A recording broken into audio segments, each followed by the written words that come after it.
guys. We'll start over here on the left with Austin Ward and then Spencer. Ryan, who's your favorite Caden?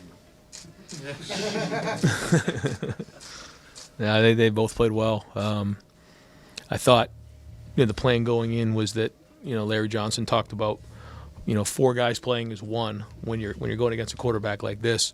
It's easy to find yourself, going off on your own and trying to make plays, and then it's easy for there to be layers that get disoriented, and before you know it, he can split out or squirt out. So all those guys working together worked because if you understand that the coverage and the rush are working together, now they're starting to see how this works. The second part of it, they're able to stick with it, cage it in there, and then get the sack. So did a great job stopping the run, had a good plan, but it was about the execution of it. So both those guys played great. Ryan, you guys have won 3 different games now in 3 different ways, but the constant has been just defensive excellence. What are you attributing that to right now, and where do you see this defense going now that you've seen it be so good through 4 weeks? Just growing. We got to grow. I think it's great. It's a great reference point to come into a stadium like this. It's a great environment. I thought that the fans on their end were loud and showed up in a big way. It was great for our guys to see some red here. I think anytime you take a young team on a road, it's great to have familiar faces in the crowd, and they had a presence, and that was great. But I think the guys believe in the system. I think you have some guys in there like Sonny and Caleb and now Caden, IGB, that have played a lot of football, and they're kind of the guys that are leading the way, and then quickly these guys are following because they believe in them because they've seen it. And then I think you mix that in with the chemistry of the defensive staff and the game planning and the execution of it all. I think you're seeing that. Now, we're not where we need to be in terms of down the road. I think we still got a lot of work to do in all areas. So we have to continue to work to get better. But you're seeing, obviously, the potential of where we are. But each week we're going to have to continue to get better because in this conference, that's our first conference win. We've got a lot of work to do. But it does give us something to refer back to of you just went into an environment where they've won 22 straight games, and this team won. And, if we can do some things a little bit better, we're going to come out of this film session thinking that, we could have even played a little better in certain areas. But that's it. This time of year, you got to continue to figure out what the issues are and continue to get better. But I think the confidence is there, and it should be. Go to Joey and then Rob Aller. Right, specifically with this defense, the way it's playing on 3rd down has been really strong. Tonight, Washington came in this country leading the nation in 3rd down conversions. What are you specifically doing in some of those spots to kind of get the stop on 3rd down, hold to a field goal? That seems really strong. Yeah, well, it starts with 1st and 2nd down, trying to get them into 3rd and long. But it's playing situational football, and the way that we're playing now, and most teams are playing, they huddle, we huddle, you're not going to get as many plays. You're talking about 53 and 62. So it's not a lot of football.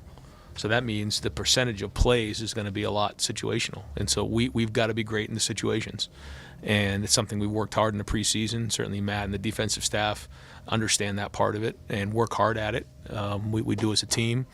But that really what it comes down to in understanding, your opponent. Now, it's always about us, but you got to understand how they're trying to attack us. And a big part of it was stopping the run on 1st and 2nd down and forcing them into 3rd and either 3rd medium, 3rd long situations.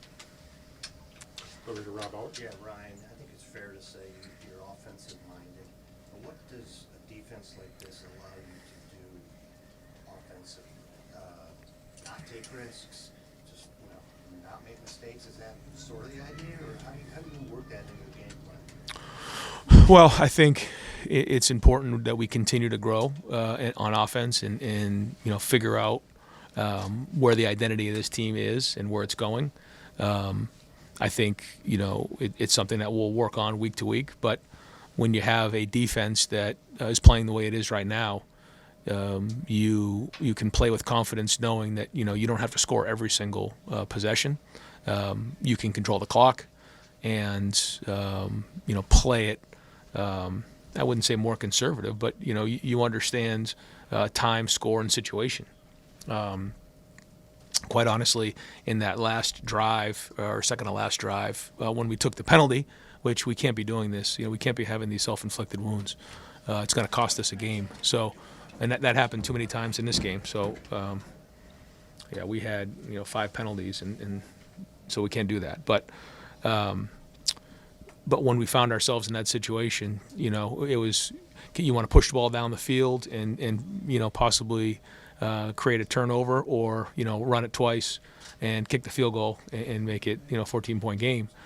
We ran it there and on 3rd and 17 and got 16 yards on it, and then once it was 4th and 1, we decided to go for it. So it allows you to sort of play the game knowing that you have a good defense and you don't have to score every time. Now, the goal is to score every time, and we got to continue to figure out ways to be more explosive, and we will. We will. That's something that we're going to work hard on this week. Real quick, you have a new defensive coordinator.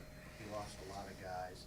Are you at all surprised that this is all becoming an historically elite defensive landscape so quickly? Well, we're only 4 games in, so we got a lot of work to do here. 4 games, it's historically good. Hey, well, I'd rather it this way than any other way, right? So, listen, it doesn't surprise me with the coaches that we have. It doesn't surprise me with the players that we have. But that being said, like we got a long season ahead of us, and I think there's confidence right now, and that's the most important thing I think for young players. And now, I think we can start to say they're not inexperienced anymore. Maybe they don't have as many games as some of the guys who were here last year, but now you're starting to see them do that. And you take some of these guys who started for the first time on defense. People talk about Julian, but the first a start for a lot of these guys was Texas at home.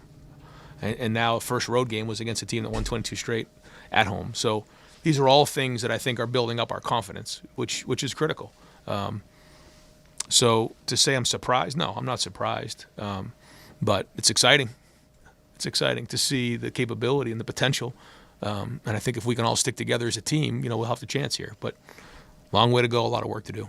We'll do 2 more, Cameron Teague, and then Joe Nugent all the way in the back. Cameron? Brian, you mentioned Julian, obviously his first road start in a place like this. How important was that drive to end the first half and then to carry that over? How important was that for him, and how can he continue to build on that going forward? Man, the middle 8, that's it. So many games are won and lost in the middle 8. So for us to score there and then come back before you turn it, it's 14-7. And we're going to look back on this first quarter and just get sick because. But that's football too, and that's on the road. And I got to tell you, when you wake up in the morning and you go, okay, here we go. Who knows what's going to happen in this type of a game? Now we got to get on the film. We got to learn from it. We got to get better at it because if we need to, or if we're going to go, where we want to go in terms of this team. We got to be better in those areas. But it would have been very easy to get discouraged, and we didn't. Hung in there, kept swinging, kept battling, and so we showed resilience, and that's a positive. All the way in the back, Joe. On the Washington fake field goal attempt, did that feel like a momentum shift on the bench? Did it feel different, significant? I thought that was a big swing in the game for sure. Yep. They were being aggressive, but it was our guys were prepared for it, and that was a big stop. Big stop. Because when you get down in the red zone, we got to force field goals. But then when you get a stop like that, when you get a stop, it's a 4-point play. When you get a stop, now it's a 7-point swing. That's the way we look at it. So that was a big point in the game for sure. All right, Coach, thank you. All right, guys, thanks. Thanks, Ryan. Caden Curry in here.